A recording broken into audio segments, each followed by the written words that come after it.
Hello, my name is Mandeep. I'm the founder of gmat Mantra. Now, most of the students who approach me for the gmat guidance, this is, I think, first or the second question that they always ask. How much time will it take to prepare for gmat? Now, I don't give a very specific answer to this question because actually I don't know, and actually nobody knows.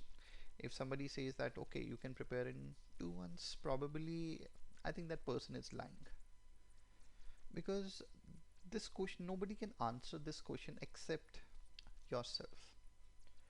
Now you need to understand, whenever you are learning something new, so there are two aspects to that.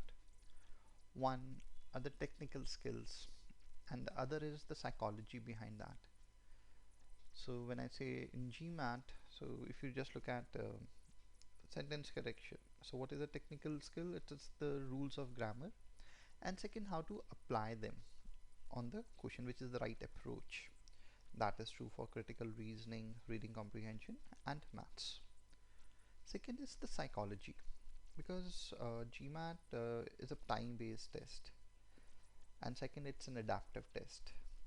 So you need to understand what is the right psychology, what should be the right mindset when you give the GMAT, because when there is a time pressure, we become reactive, and that is one of the reasons that best people who have practiced a lot, they fail, because they have not worked on their mindset, how to keep themselves calm, focused under time pressure. So majority of the students fail. So now, in case you want to answer this, how much time will it take? Remember, there are two things that are required to achieve anything. One is the discipline, and second is patience. And these are the only two factors which are responsible for those students who fail to score high in GMAT. Now, when I say discipline, what is discipline? See, most of the students, when I say to be disciplined, for them it means, oh, it's army discipline. That you wake up at 4 and then you work throughout the day and 10 o'clock you sleep. That is not the definition of discipline. Discipline is that you do one activity at a specific time every day for an extended period of time. That is the meaning of discipline. So normally students come to me, oh, I'm working, so apart from that I can give 6 hours for GMAT every day. I say awesome. Means how can you have such kind of energy levels that you work on job for 9 hours and then you come back and then you focus 6 hours on GMAT? And some of them already tried that and they have failed miserably. They do it for 2 days and then there is a break of 5 days, and then they work for 2 days and then there is a break of 5 days. So don't start or don't commit to something which you cannot uh, follow through or for an extended period of time. Okay, so discipline means that when you focus on GMAT, just give 1 hour every day. 1 hour is more than sufficient. I would say 30 minutes is sufficient, because with consistency you can achieve anything. Anything, when I say anything, with consistency. Okay, so give yourself 30 minutes or max 1 hour a day if you're working.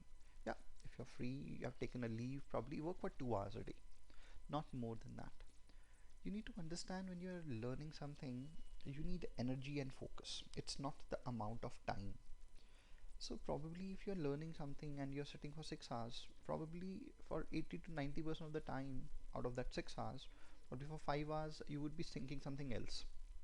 Only 1 hour is there where you would be focused. And when you have more time, probably you always say, I'll just study for 30 minutes and let me take a 10 minutes break and then I study for 30 minutes. This is how normally students study. So focus for 1 hour, okay, just 1 hour. And in that 1 hour, make sure you have 100% concentrated. Okay, so this is the meaning of discipline. So focus on one thing for a specific time for an extended period of time. So 1 hour every day. Okay, and I would even suggest give yourself 1 day break in a week. Study for 6 days and then for 1 day take a break, because your mind needs it The mind works on reward system. So if you don't give a reward to your mind, probably it will not be able to. It will not be your. It will not support your aim. So always reward your mind. What is the reward? For mind, reward is freedom, where it is relaxed, not doing anything, or doing something which you enjoy. I'm sure GMAT is something you don't enjoy. It is concentration. That is work for mind. As you work for throughout the day, at the end of the day, you need something. That's what your mind needs. Your body needs rest. Your mind needs food. Your mind needs some kind of relaxation. Same goes when you're preparing for GMAT. So for 6 days, study for 1 hour, and I would suggest take invest 1 hour of the day when your energies are max at at their highest. Normally, your energies at your peak in the morning.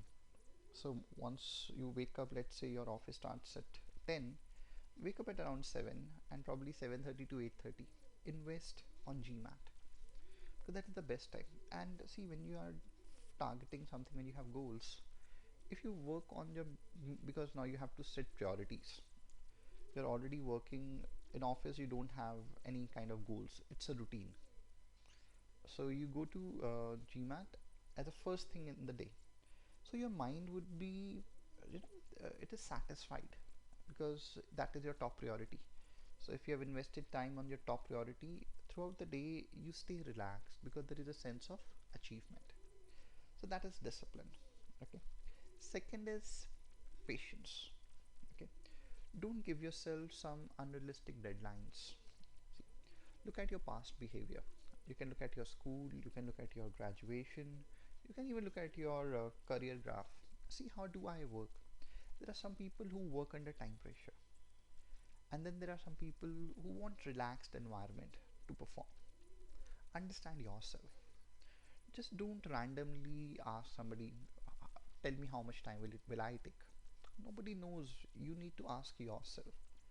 So go back to your school days or college days and ask, how, am I the one who used to study throughout the year to prepare for the exam, or I'm the one who just give myself 1 month before the exam I study and I get the results. Based on that, give yourself uh, deadlines. If you are this someone who can just stay relaxed for a period of time and understand that this is something which is new and you need to change, work on your mindset also. So give yourself a relaxed deadline, probably 6 months is sufficient. Or no, I am someone who just need time pressure. Good. Give yourself 2 months break. Don't do anything else. Give yourself 2 months time and just get into GMAT. But other situation could be I can't leave my job. Acceptable, you can't, because if you leave your job, you don't get your salary, you'll not be able to feed your family, and that is the first thing, that is your top priority. You can't do that. So in that case, give yourself a realistic time. Okay, I'll give myself 6 months, 1 year. Perfect, but make sure you stay disciplined in that much time. So this is how you should define your time limits, rather than randomly just, oh, I'll give myself 3 months. On what basis? Look at your current schedule. Am I working, or I can take off from my work? Look at other priorities as well, and then give yourself a realistic time limit, because everybody is in a rush. And I have students who are preparing for GMAT for last 3 years. They've already given GMAT 5 times, not able to achieve 700, stagnant at around 600, 620, 630. Completely frustrated. They've just not even able to progress in the career, neither in the personal life. Everywhere there is a stagnation, there is a sense of frustration inside. Why? Because they always give themselves unrealistic deadlines and they are not disciplined enough, so they are not able to stay consistent. So they work in chunks, they work for a week's time, then there is a break of 15 days, and then again they come back for a week's time, and then there's a break of 1 month. This is how they prepare, and they expect that they will get the results. So don't expect results if you're not giving consistent efforts in something. So that is unrealistic, and that creates frustration and irritation, and that's a majority of the students give up on GMAT because they think I cannot do that because they are not consistent. So make sure when you start your GMAT journey, always look at your daily schedule, figure out where I can get 1 hour, and that should have the high energy levels. So give yourself 1 hour, and probably I would normally suggest don't even work under time pressure. The way you're doing your job, you don't give time limits to your job. You know it's a routine that I have to do it. Similarly in GMAT, don't give work under time limit. Of course, there will be a time limit. It's not going to last as long as your job, but start getting into the journey, because when you start a process and once you get into it, you yourself understand where I stand, because right now you have a certain capability. Maybe your basics are weak, so you think that I need less time, but you may need more time because your basics are weak. But sometimes your basics are strong, but you believe, oh, I am out of studies for last so many years, so I may need more time, but you may actually need less time. So don't give yourself unrealistic time at the beginning. Set your time limits probably on over the course. Once you start, probably once you are into it for a week's time or 15 days, then you get a realistic scenario. Okay, this is my discipline, this is what exactly you need, this is what GMAT is. And then, okay, if I had stuck with this, this is how I'm progressing. Okay, I think 3 months should be sufficient. This is how you should give yourself deadlines, rather than right at the beginning, without even knowing your disciplines, not even knowing your aptitude level, not knowing your current status. Know yourself and then give yourself realistic time limits. Hope this is helpful. All the best for your GMAT preparation. Thank you.